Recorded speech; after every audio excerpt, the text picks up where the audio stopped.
Welcome everybody back to the Claviatura for Mac course. This is Cody Wyman, your instructor.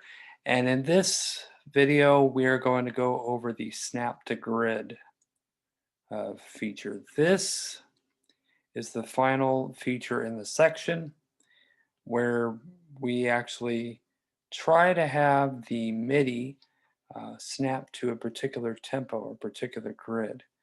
One of the previous videos, you may have noticed that if you record on top of one recording, it kind of snaps to grid, and it kind of goes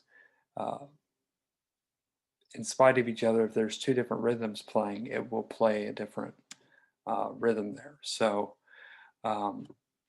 there's a lot that could be had with this little app. So we're going to show you what we mean by this. So let's say we have our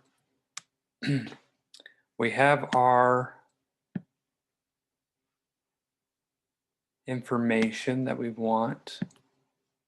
And what we could do is we wait for this plus, we select all of our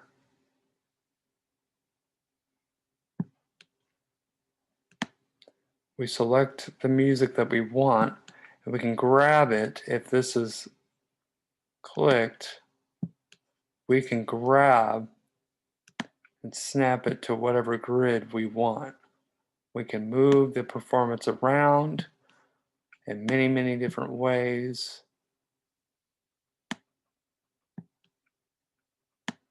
All you have to do is have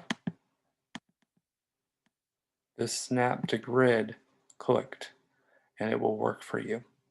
All right, so that's how we snap it to a grid.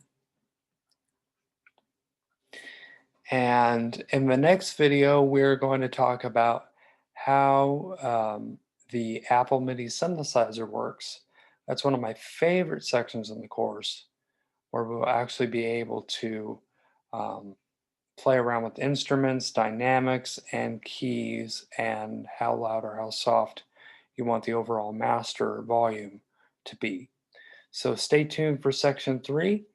If you have any questions, please feel free to consult the Q&A, and I'll see you in the next section.